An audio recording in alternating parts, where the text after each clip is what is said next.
Igihugu c'Uburundi kigiye kwakira igihugu ca Cote d'Ivoire mu rukino rw'umupira w'amaguru ruzobera ku kibuga Stade d'Honneur de Meknes ni mu gihugu ca Maroc. Ni kuri uyu munsi wa gatanu itariki 21 z'ukwezi kwa gatatu mwaka wa 2025 zoba ari saa 3 z'ijoro masaha yo mu Burundi no mu gihugu c'u Rwanda. Hazoba ari mu nkino z'umunsi wa gatanu w'inkino zo kurondera itike yo kuja mu nkino z'igikombe c'isi kizobera muri Leta Zunze Ubumwe za Amerika, muri Canada no muri Mexique mu mwaka wa 2026.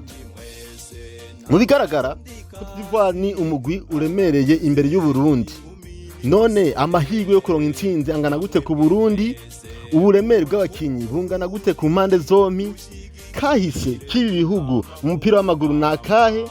Uburundi bisa nkaho bugiye gukina n'imigwi y'Iburaya. Mbega aho byifashe gute? Reka ndakuramutse nongenda guhikaze muri iki kiganiro giye guhabwa nanje Willy Fried Rambona biciye ku kinyamakuru Wifi Sport gikorera kuri YouTube na Facebook. Nizere ko ukomeje kugira ibihe byiza aho herereye ukabukiswe n'amagara ugwarukira uri mu zindi ngorane nawe nakwipfurize kuziva. Reka ndagushimire wowe umaze gukora subscribe kuri no YouTube channel Wifi Sport. Kashimire nawe umaze gukora suivre cyangwa follow kuri page ya Facebook ya Wifi Sport. Nongere nshimire nawe ugiye kubikora, ndakwibutsa yuko kubikora bituma uba uwa mbere mu kuronka ibiganiro nyene ndabashikiriza. Utimenyekanishije ndandaza ufise ivyo wamamaza, ufise ivyo ukora ushaka abakiriya benshi, duhamagare cyangwa twandikire kuri nimero ubona aha munsi ni guteranya 257 61 78 64 61 plus 257 61 78 64 61 hama tubigufashemo. Mukanya katwinjire idoni ikiganiro kivuga ku rukino rw'Uburundi ndetse na Cote d'Ivoire.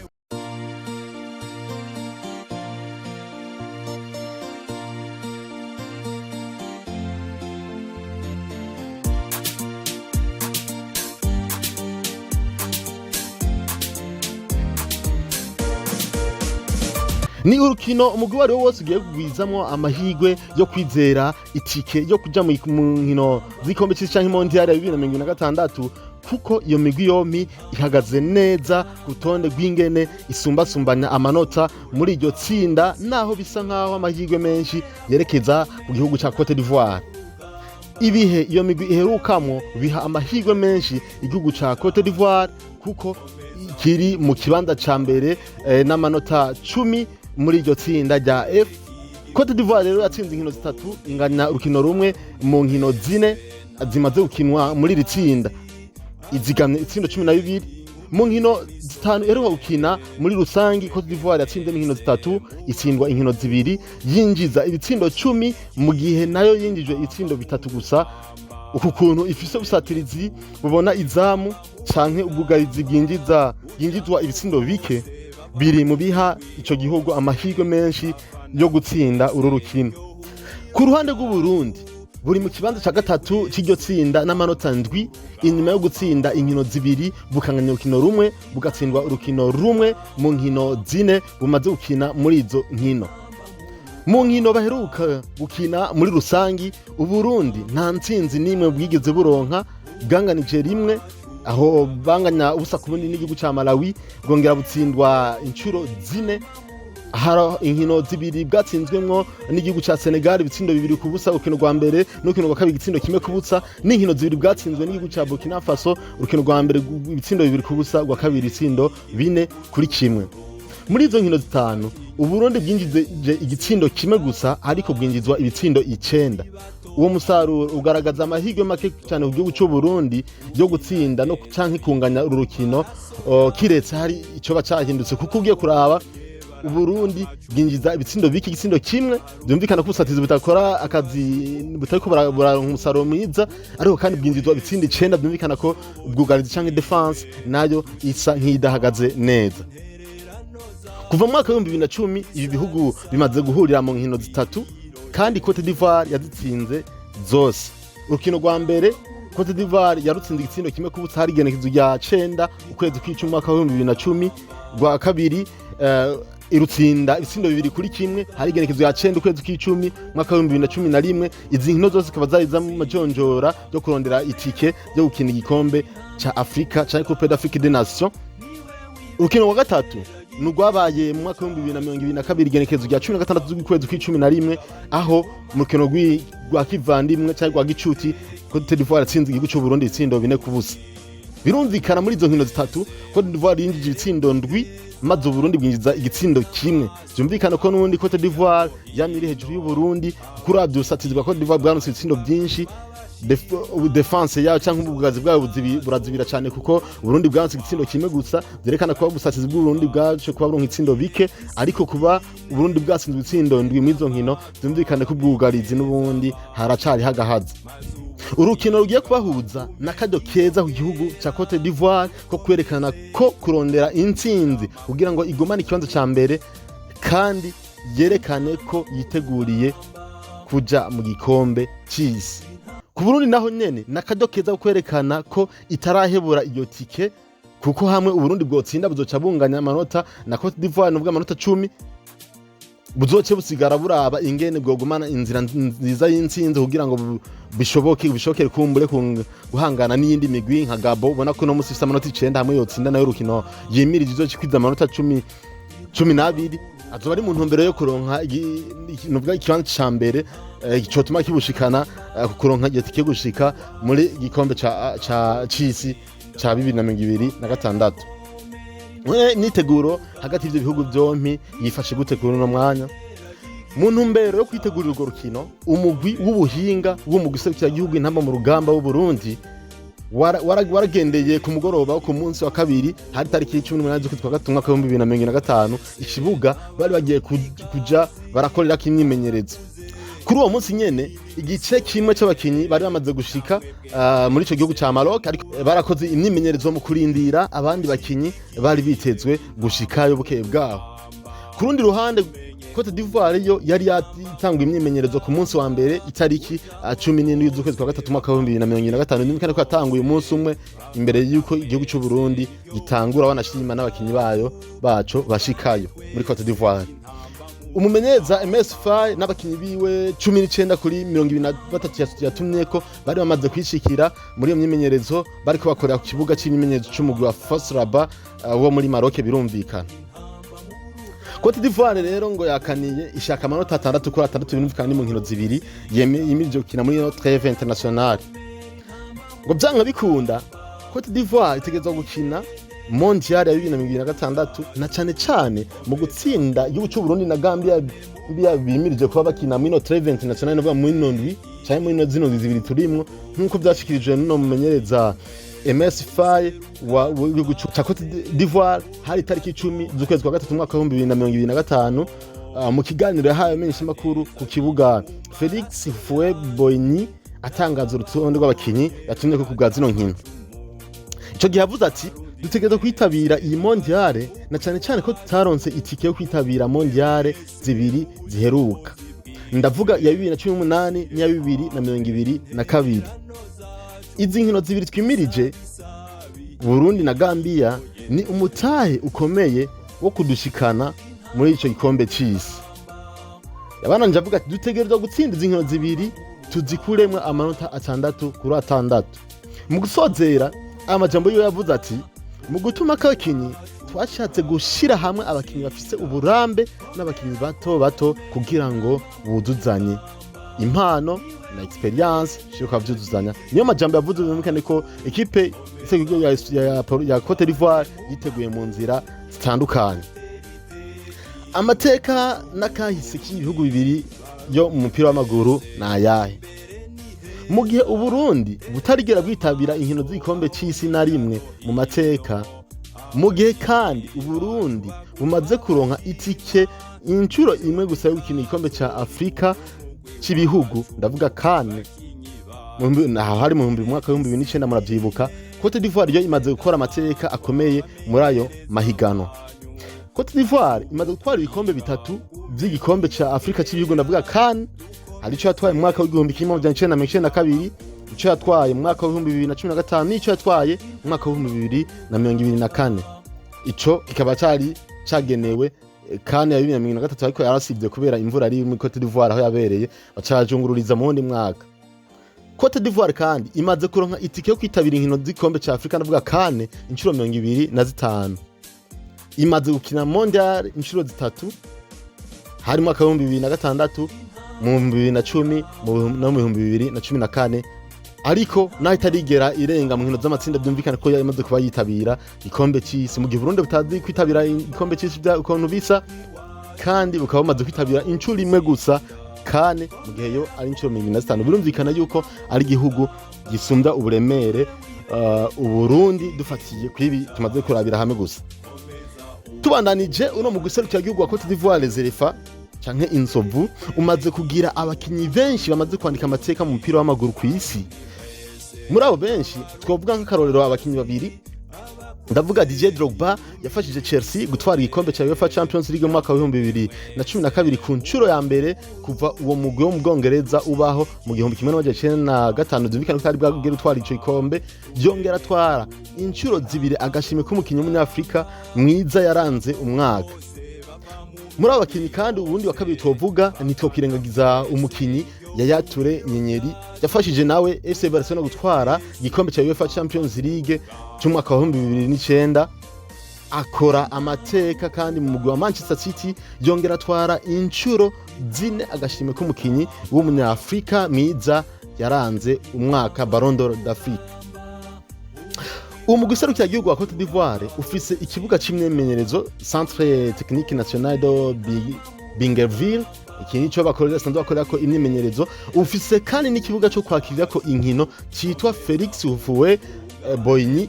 kiri ya Abidjan ku mugwa mukuru w'ico gihugu ca Cote d'Ivoire kikaba kandi cakira abantu 612 bicaye neza tawukingira ubundi zumvikana ko baba barateguye kabisa mu gihe igihugu cyo Burundi tukinyarana no kubaka stade Intwari ye twiteze kizoba yakira by'ukuri 16 birenga gato by'abantu bicata ukingira ubundi. Umugwi serukira igihugu wa Cote d'Ivoire ni umugwi serukira igihugu wa gatanu wa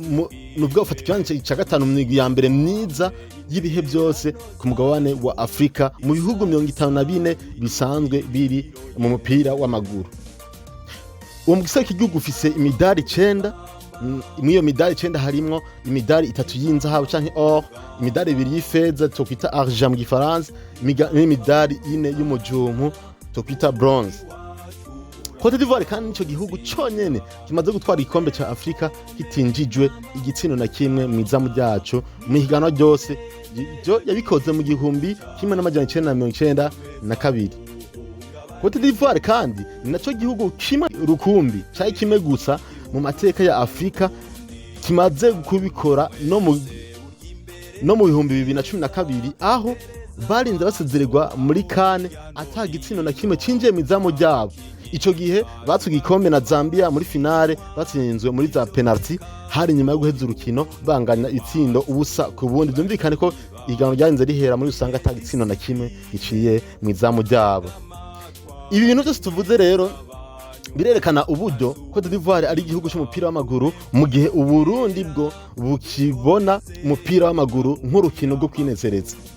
Ivyerekana ko kuba iri mu rukino imenyereye ifise n'amahirwe menshi yo kuza igatsinda igihugu cy'u Burundi co ubona kiki cakirira inkino zaco hanze naho ikibuga Intwari icitezwe kwakira abantu barenga gato 16,000 gishobora kuba caheze mu kwezi kumwe canke mu mezi abiri ari imbere. Ivyo vuba nabaha ikiganiro kivuga aho ibikorwa byo gusanura kino kibuga bigeze mu citege. None ubushobozi bw'ibihugu n'ubwo abakinyi bwavyo bwo buhagaze hehe? Uburundi buri mu kibanza ca 139 nayo Cote d'Ivoire ikaba mu kibanza ca 46 ku rutonde rwa FIFA gukuntu ibihugu bihagaze mu iterambere ry'umupira w'amaguru muri uku kwezi kwa gatatu mwaka wa 2025. Ubwo rutonde rwashizwe ahabona kuri uyu munsi wa kabiri tariki 18 z'ukwezi kwa gatatu mwaka wa 2025 n'ikinyamakuru SofaScore kizwi cyane mu gutanga amakuru y'inkino agezweho kandi ku mwanya. Iyi migwi ibiri ifise abamenyereza babiri batanganya uburambe n'ubushobozi mu kazi kuko Uburundi bufise umumenyereza yitwa Sangwa Patrick yahoze amenyereza umugwi w'umucira ca kane mu gihugu cy'Ububirigi, mu gihe Cote d'Ivoire ifise umumenyereza MS Faye yayifashije gutwara igikombe ca kane y'umwaka wa 2023 cyabereye muri Cote d'Ivoire nyene mu 2024 nababwiye ibibazo by'imvura byabaye bituma bacunguruza ariko kandi yaramenyereje umugwi wa OGC Nice wo mu gihugu cy'u Faransa byumvikana ko ari umumenyereza afise experience ariko kandi n'abakinyi ntibanganya uburambe ubushobozi na cyane cyane ko Cote d'Ivoire ifise abakinyi benshi bakina muri ya mahigano atanu akomakomeye ku mugabane wa Buraya ndavuga igano rya Premier League ryo mu gihugu cy'Ubwongereza igano rya La Liga ryo mu gihugu cya Espagne igano rya Bundesliga ryo mu gihugu cy'Ubudagi igano rya Serie A ryo mu gihugu cy'Ubutaliyano ndetse n'igano rya Ligue 1 ryo mu gihugu cy'Ubufaransa. Uburundi bufise umukinyi umwe wenyene akina muri ayo mahigano atanu bije kubabwira ari we Ndayishimiye Yusufu Nyange akina umugwi wa OGC Nice mu gihugu cy'Ubufaransa muri Ligue 1 birumvikana mu gihe Cote d'Ivoire yo ifise umukinyi umwe gusa akinira muri Afrika n'uwundi umwe gusa akinira muri Aziya mu rutonde rw'abakinyi 23 yatumyeko byumvikane ko 21 muri bo bose basigaye bakina ku mugabane wa Buraya aho rema 21 kandi harimo abakinyi 15 bakina muri ya mahigano atanu y'Iburaya akomakomeye ku isi nzima byumvikane yuko Burundi bugiye guhura ni nkaho bugiye guhura na yamagana akomakomeye kuko nka 15 ashobora kuvamo 11 beza baja mu kibuga ukisanga Burundi biko burahura na yami ikina mu mahigano atanu akomakomeye ku mugabane wa Buraya birumvikana ivyo bigaragarira rero ku ntonde z'abakinyi bagiye kwifashisha durahera na cyane nko ku rutonde rw'abakinyi 23 bo mu giseke gihugu wa Cote d'Ivoire reserva abo yatumye ko mumenyereza MS5 kugira ngo ashobore kubaza yifashisha ku rukino rw'Uburundi harimo n'ukino agiye gukina na Gambia mizamu yatusha gutuma ko abanyegoli batatu hariho Fofana Yahya n'umukinyi wa Angers mu gihugu cy'Ufaransa ni muri y'amahigano 5 birumvikana komakomeye hariho Kone Mohamed akinira Royal Charleroi ni mu gihugu cya Belgique hariho kandi na Badra Ali akina Sekukune United mu gihugu cya South Africa muri banyugariro 8 yatumye ko hariho Agbadu Emmanuel wa Wolverhampton mu gihugu cy'Ubwongereza birumvikana hariho Akpa Clement akina Auxerre mu gihugu cy'Ufaransa hariho Boliwiri akina Nottingham Forest mu gihugu cy'Ubwongereza hariho Diomande Ousmane akina Sporting Club de Portugal mu gihugu cya Portugal hariho Doué Kwela akina equipe ya Strasbourg mu gihugu cy'Ufaransa hariho Evan Dika akina AS Roma mu gihugu cy'Ubutaliyano hariho Hassan Kamara akina Udinese mu gihugu cy'Ubutaliyano hariho Wilfried Singo akinira AS Monaco mu gihugu cy'Ufaransa mu bakinyi batanu bo mu kibuga hagati yatumye ko nabakurikira ni Jean Aholu akina Angers mu gihugu cy'Ufaransa hariho Jean Philippe Bami akina equipe ya FC Zurich mu gihugu cy'Ubusuisse hariho Ibrahim Sangare wa Nottingham Forest mu gihugu cy'Ubwongereza hariho Frank Kessie akina Al Ahly mu gihugu cya Saudi Arabia hariho Mohamed Diomande akina Angers Rangers yo mu gihugu cya Ecosse ubu yasubiriye witwa Hamed Traore kubw'impamvu z'amagara atari yifashe neza abasatiriza cyo kubatuma ko n'abasatiriza bagera kundwi harimo Simon Adingra uno abantu benshi mwamuzi muri Brighton and Hove Albion mu gihugu cy'Ubwongereza hariho Vakun Bayo akina Udinese mu gihugu cy'Ubutaliyano hariho Madia Kite akina Reims mu gihugu cy'Ufaransa hariho Jean Crasso akina Paris FC mu cyaca kabiri mu gihugu cy'Ufaransa hariho Nicolas Pepe akina mu Villarreal muri La Liga mu gihugu cya Espagne hariho na Evan Guessand uno nakina OGC Nice mu gihugu cy'Ufaransa ndetse n'umusore dukizina rya Sebastien Haller akina ikipe ya Dortmund mu gihugu cy'Ubudagi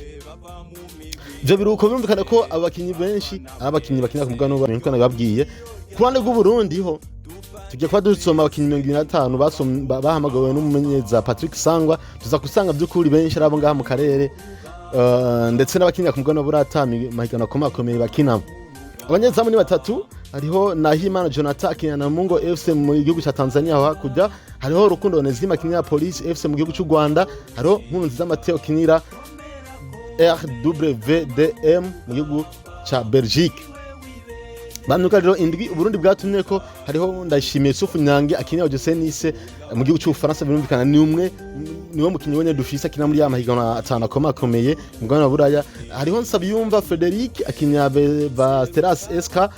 mu gihugu cya Sweden hariho Ndwarugira Christophe akinira Borneo FC mu gihugu cya Indonesia hariho Umar Musa akinira Goria mu gihugu cy'u Rwanda, hariho ni kuri Klaus akinira ikipe ya Hogesand mu gihugu cya Norvege, hariho Marco Weymans akinira Bierschot VA mu gihugu cya Belgique, hariho icyo yitungiye Keve akinira umugwi wa Aigle Noir aha mu Burundi. Bakinyi bakina hagati umunani yatumye ko hariho Musanga ari akinira Police FC mu gihugu cy'u Rwanda, Bizoza Parfum akinira Hogesand mu gihugu cya Norvege, hariho Trésor Moss akinira